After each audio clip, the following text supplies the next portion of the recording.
And it was like at midnight, my phone went off.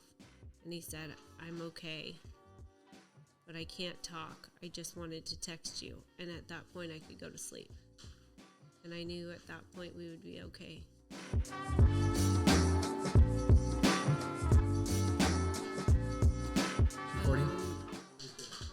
My emotions were all over the place because before Mark left, we had that huge blow up. And at one point, Mark told me, maybe we're better off apart. Maybe we're better off to be divorced. Maybe we're better off to not do this together. And as much as I have thought that at times in the midst of our blow-ups and fights, it's like, no, back down to reality. What we committed to was this. And you don't get to just bail that easily.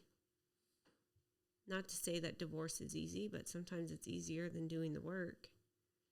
And so when he left on this journey, I was still feeling so much insecurity that those words were so easily said, and that was really a considerable option. And when all that happened, I knew that was going to trigger some major insecurities for me. Because no matter how frustrated or upset I would get in a heightened situation where emotions were just uncontrollable, I never felt like I would ever be in a position where divorce would even be a consideration. And so I thought when Mark went on this journey, what the heck is he going to see? Will it be confirmed for him that he needs to get a divorce? Not that I would ever think that would come from God, but I think that our mind and logic confuse us. So I was really feeling insecure that I couldn't talk to him. He couldn't tell me quite yet what he experienced, because he was given very strict orders of what he's supposed to come back to do, and it's talk to these people in this order, and this is what you tell them. And I was last on the list. And it was a really weird feeling. I haven't even really told you this yet. But basically, on the day that he went under, or what do you call it? Journeying? Yeah, whatever. Yeah, plant medicine. We didn't talk all day. And so I waited up until midnight, and I laid in bed for 25 minutes or so, just thinking he's going to text me. I know he'll text me because we don't go to bed without talking to each other. And it was at midnight, my phone went off, and he said, I'm okay, but I can't talk. I just wanted to text you. And at that point, I could go to sleep. And I knew at that point we would be okay.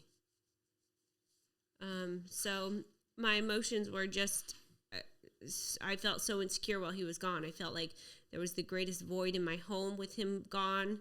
My kids didn't feel the safety and security that he provides in our household. That was super unsettling. And for me, we experienced this connection when he got home, where I just felt like this great peace. No matter what the chaos was that we went through in the last few weeks, it didn't matter, because when we were reconnected, I felt like he was different, and his presence was everything that I needed. Not money, not things, just his physical presence to fill the space that was definitely a void while he was gone. And probably a void that existed there much longer than even just his 4-day trip. So that was super powerful. Yeah, I mean, doing plant medicine sounds totally crazy. It sounded totally crazy to me, and I didn't understand it. And it was funny, when I got there, there were so many rituals from the Indian, from the Indians, from the Africans, all these different people cultures. And they're saying that a lot of this stuff is practiced outside of the United States because America just can't wrap their head around that, like plants and these kind of things can fix a lot of things, fix your thoughts, fix your feelings, health, all these different issues. And we're the really only country that doesn't get it. And it kind of made sense to me when they said that we as a country, we think we can find it in TV and therapists and all these things, and that plants, that psychedelics can't channel God, but they do it in every other country, and it's been around for thousands and thousands of years. You can find yourself justifying it in every which way, both good or bad. And I was at the point in my life where I just kept banging my head against the wall and trying to find God. And probably before I left, I was at the lowest point in my life, emotionally, as far as like depression and my thoughts. And they tell you when you sign up for this plant medicine that things will come up that you just don't understand and will be way more intense.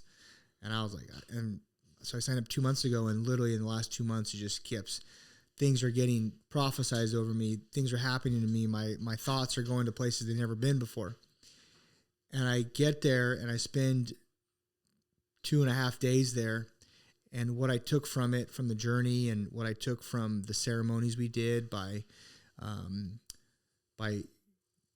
sacrificing things to the altar of the God of the earth and all that kind of stuff that I would never say out loud, but was just being grateful, being truly grateful for our life, for things we see every day, like water and grass and trees and people and animals and all these things to be grateful for, because we're so taught by our ego that we should have different things. We should have less things. We should have more things. We shouldn't have done that. Should do this.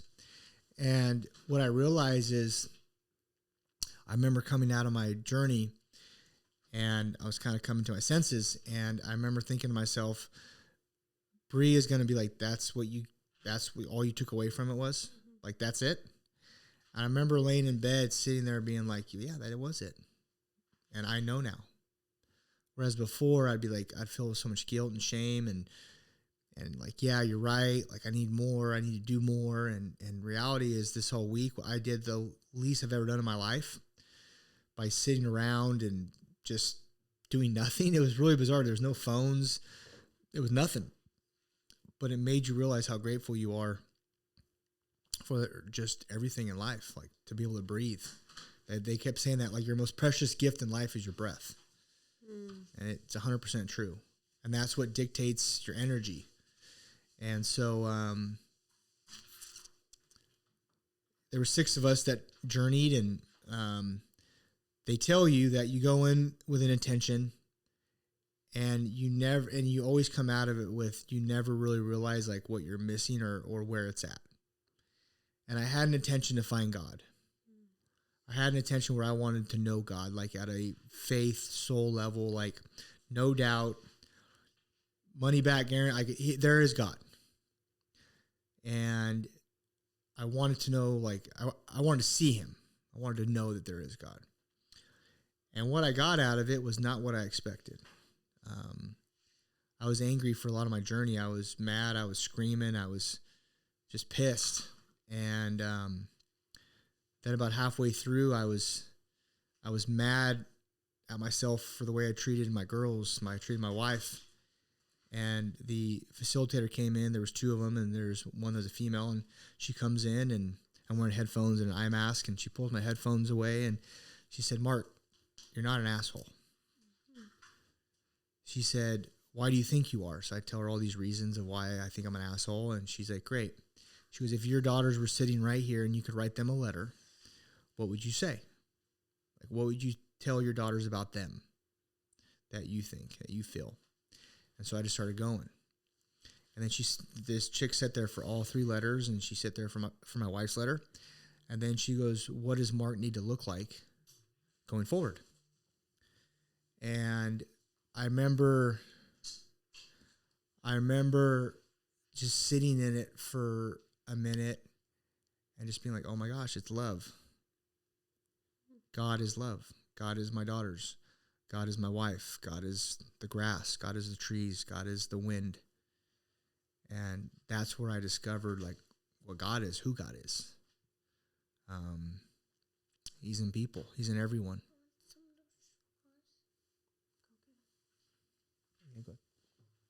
Yeah, he's in God. He's in people. And it just blew my mind because I was expecting God to be this vision that I had and show me himself and in a robe and all kinds of stuff. And literally God's just in all of us and everything we see. And that was a pretty mind-blowing experience for me because it was so simple. It was so simple and it was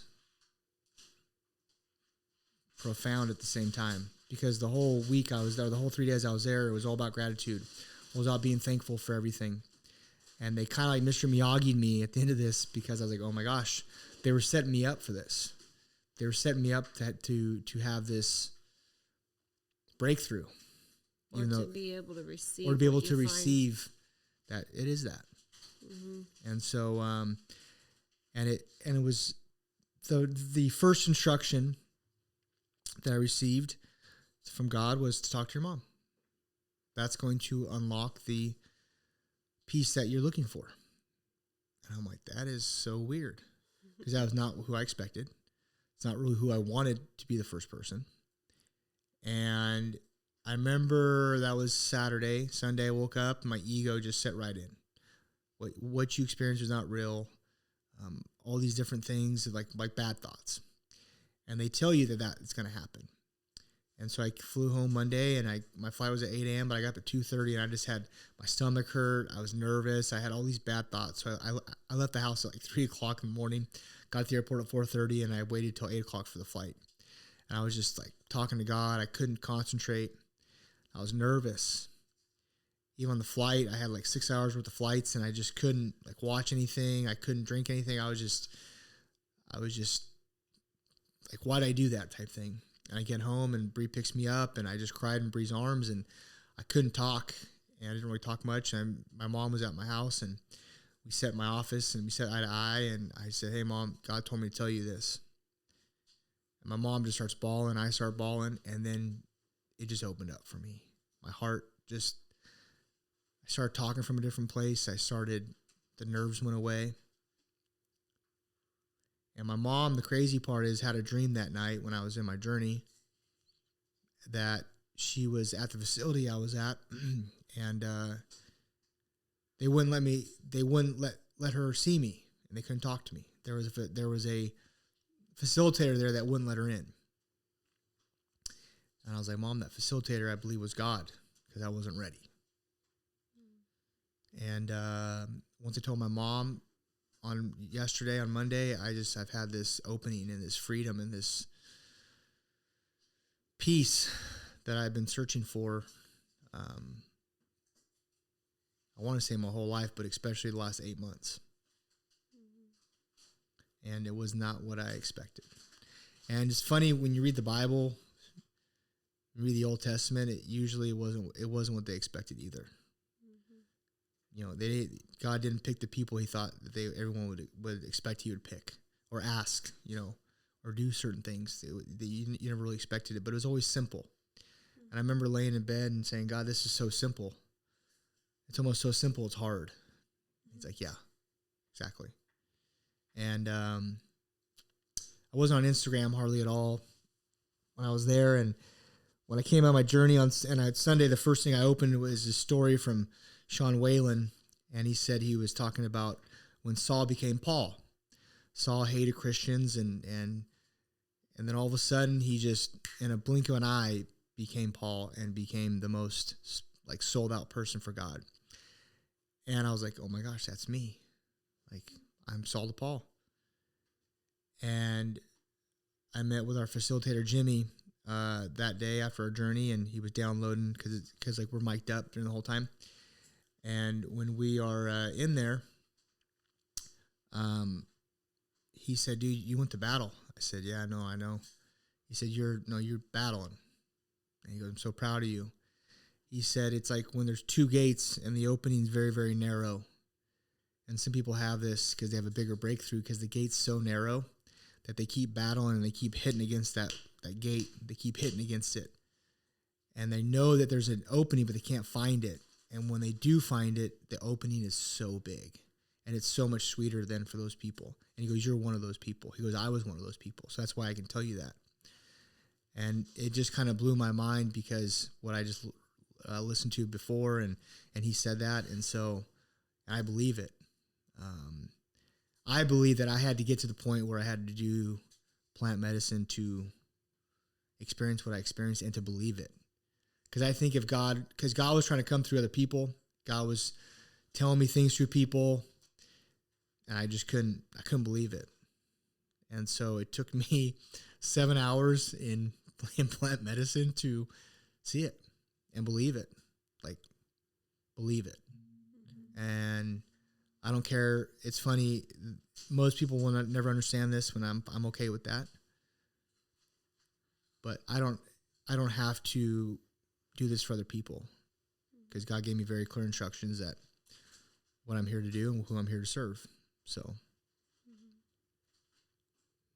yeah. It's pretty amazing. I think too, I don't care if people don't agree with it or don't understand it. My thought is learn about it, right?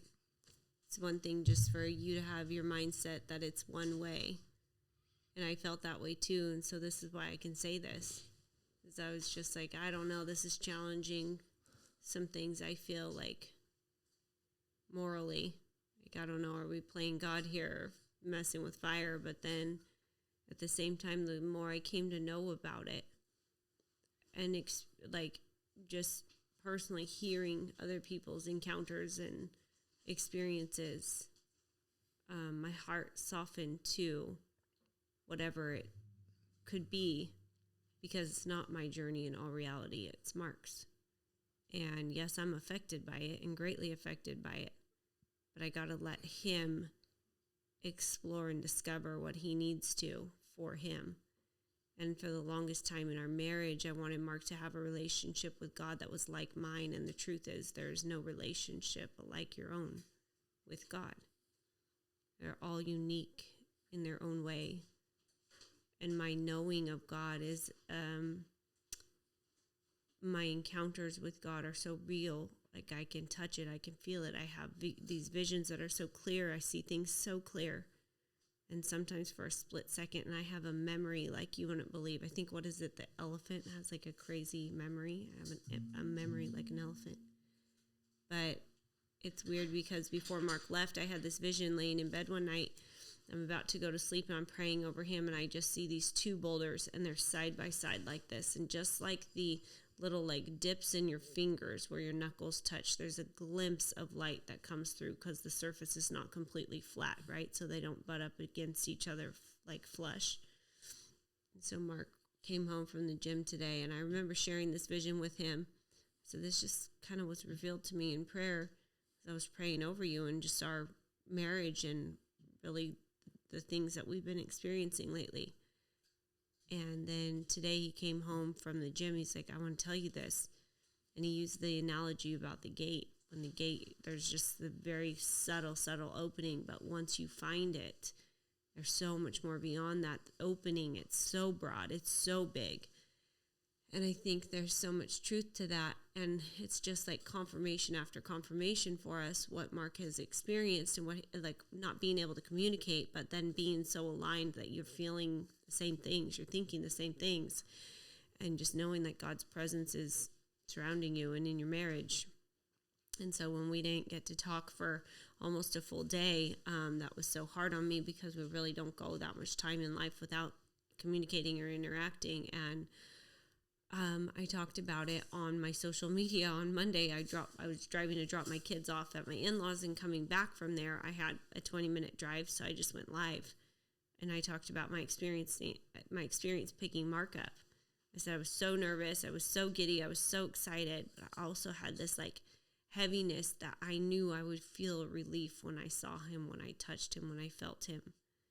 And so that's exactly what happened. We were all supposed to go and pick him up from the airport. His flight ended up coming in early, so we shifted all our plans. And I ran down to the airport from the salon, and as I pulled up, I just had this smile ear to ear. When I pulled over, I just gave him the greatest hug, and there was no other way to explain it other than I felt this relief, like I was home. He was home. It just felt safe. It was home. And it was crazy because the thing that God told him to share with me was the exact words I said, is, I'm home. And we didn't have this conversation yet. So, just reassures me how real God is and how much he moves in your life, but you have to be willing to tap in and see it and hear it and receive it. I spent a lot of hours praying for Mark and our marriage and just his breakthrough, whatever his outcome would be while he was gone, and being faithful in prayer. It's funny because we've done an extended amount of couples therapy over our time, and we were at a breaking point in 2020, and I remember our pastor and his wife coming over, and we sat on the couch. I want to say it was like January of 2020. We sat on the couch, and Deidre's her name. She says, Bree, I'm going to tell you something. You were called to pray for your husband even when you don't feel like it. Okay, I hated his guts at the time. I thought that's the last thing I want to do is pray for this guy. And in the middle of the night, I felt the urge to go and pray for him on my knees. And the only place I could go was like on that side of the house was like in our bathroom on a bath rug. And I knelt down and I just prayed over him. I prayed over our marriage. And the next day I asked my sister to come into the salon and help me and relieve some pressure. And I knew that was going to create great conflict between Mark and I and Mark and her, especially when I was phasing Mark out from being so present there because it was becoming more of a distraction and harder on me than to have him there and help me. So when I sat him down to tell him this, and I told my sister, I said, this is how it is. This is how we have to operate. Mark, the words that God gave me is move Becca in and it will give him relief. He needs relief. And so it was weird as we sat down on the couch. Do you remember this? Mm-hmm. We sat down on the couch and he just got so emotional. He's like, I'm mad. I'm so pissed. But I'm also at the same time, I have this sense of relief. And it's like, I didn't tell him that. I didn't share that with anybody else. That's just God's way of showing up and showing off. And you have to be aware. You have to be in tune with that. You have to be looking for it, willing to see it. And Mark was praying with me the other day right before work. And he's like, God, just open the doors. And God said so clear to me, the doors are open. Open your eyes. And I think that's exactly what happened for Mark in this journey. Is all the people are right in front of him. All the doors are open. You got to open your eyes to see the doors. You got to open your eyes to see the people. So there's been so much leading up to this, and this is just another step, another page, I guess, another chapter in our life. Yep. But we share it vulnerably with people because I know a lot of people question their faith. I know a lot of people question, okay, when I can see it, when I can taste it, when I can hear it, then it's real. But like Mark said, like God lives in us. The Bible talks about it all the time. You are a vessel. God lives through you. And that's one thing. You can either breathe life into that or not. And when you do, you will experience God at a whole different level. Your encounters will be your vision so crisp, so clear. Your hearing of God's voice so clear. That's the thing. Like Mark had all these men speaking into his life and confirming it left and right. But he didn't have the heart to receive it. But once his eyes were open to it, it's like you can't deny it. And that's the kind of love I feel. That's the kind of relationship I feel. That's what I want for him and everybody else. And I still want to go deeper in my relationship with God. I feel like we're still living so surface. So this has been a journey for our entire family. It's altering for my entire family. But Mark, to be able to hold that space and protect it for me changes everything in our marriage, changes everything in my life. it's so incredibly powerful. So this went from a lighthearted, funny podcast to very serious and heavy, because I think the weight of the world of what people are dealing with are these type of things, yet we can't talk about it. People can't even say it out loud because they don't know it. And that's okay. We lived there for a long time. But once you're exposed to the light, what do they say? Once you see it, you can't unsee it. It's so true. That's what we're living right now, every single day. It's been amazing. Yeah, and we talked about this there. Like 3% of people will get it totally what you're doing. 17% of people will like, okay, like I see that, and they know they might need it or might not. But then 80% just have no idea. And that's like anything in life, right? If it's in health, if it's in their jobs, whatever it is, like 80% of people just walk around not knowing, because we're so programmed nowadays to have a phone, watch TV, food, all these things. And when you just stop and like I was with 6 people journeying, and 4 of them I know for sure were not my cup of tea, meaning they voted for Biden and they have cats, like just not my cup of tea, like right there. But what I got out of it was like a year ago, I couldn't sit there and have conversations about their cats and Biden, like, but now I can, because it doesn't matter their politics. It matters who they are and what we're there for. Like we're there to make each other better, to bring God out in all of them, to just be better people. It doesn't matter our politics, cats, dogs. It doesn't matter. And what matters is the kingdom and God, and showing people love and loving people. And that's what truly matters. And I told them all that too, because we were sitting there at the end. And I was like, guys, I could have never had this conversation. Like, nor would I have set hair. And they fed me salmon burgers and black bean burgers, and I'm like, I don't eat this stuff. Like, this is not me. I would have bitched and moaned the whole time I'm there. But and I lost 7 pounds when I was there for 3 days. But it was one of those things where it's like, hey, it doesn't really matter. Not really at the end of the day. Where I used to, like, that would consume me and just make me have angry and have piss off feelings. And now it's just, no, there's God in everyone. Everyone's hurting. Everyone has a sting. Most people don't know what it is. Most people can't articulate it because we're so suppressed we're so sedated and suppressed by everything we do. If it's alcohol, if it's TV, if it's social media, all that stuff just suppresses everyone to thinking that what they're going through is normal and only them. And so, yeah, man, I told the guy when I was in the journey, I said, I just want to ball this up. This is amazing. And he goes, well, you can if you just do the work. And I'm seeing it. I'm 2 days in, and I'm seeing it. I'm seeing him doing the work, and things are starting to release and break up, and my feelings and the way I'm speaking and the way I'm thinking, and it's just different. And so it was a battle. It's been a long time, and I'm proud of myself because a lot of people would have given up. I gave up. I gave up a couple times. But it's just such a cliche saying. It's like, don't give up.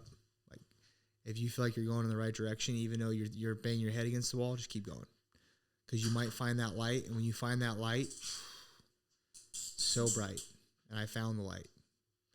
And I could tell you I don't even know how much money I've spent in trying to find myself, how much time, how much tears, fights with my wife, fights with people. Friendships, anything, man. I've so much, and for this, pretty much, for this feeling. And it took me doing psychedelics to find it. I never thought in a million years that's what I would say. Never. But it took me doing all that work and being able to sit there and sit in it and have the arguments, have the almost get divorced, have those bad thoughts, to now being in the light and being like, okay, this is exactly where I need to be. Everything I did was on purpose, and everything I did was God's plan. So yeah. Do you have anything else to add? No, I think one of my fears was this was going to be something Mark would be like obsessed with and want to do all the time. And I asked him that, and he said, I don't really have a desire to do it again. Maybe in the future I'll feel a need for it, but now I got what I needed. That's what I went for. Yeah. So it's been interesting. Yeah. So, thank you for tuning in. Hopefully next week will be a little bit more lighthearted. The last 2 weeks have been pretty deep because I'm just trying to find it, and I found it. And it's pretty cool. So we want to share it with you guys. Yeah, if you want to know more about it too, like feel free to message us because there's so much more. There's so many other things like to explain and so much correlation between things in life that you don't realize, and sometimes you have to be like away from it. I call it the power in your pause. Take a pause. Mark and I needed this pause to step away and realign, and just become more grounded. And once we came together, it was like, oh, this is what we were missing. Yeah. But that's hard to put into words all in like a story because there was so much leading up to it. Yeah. But yeah, reach out. Would love to share more. Yeah. Thanks for tuning in to Life in Abundance with the Gentrys. If you're on any of the platforms, Spotify, Apple, give us a subscribe and a like and a download. Same thing on YouTube. Until next time, thank you for tuning in. God is good all the time. All the time.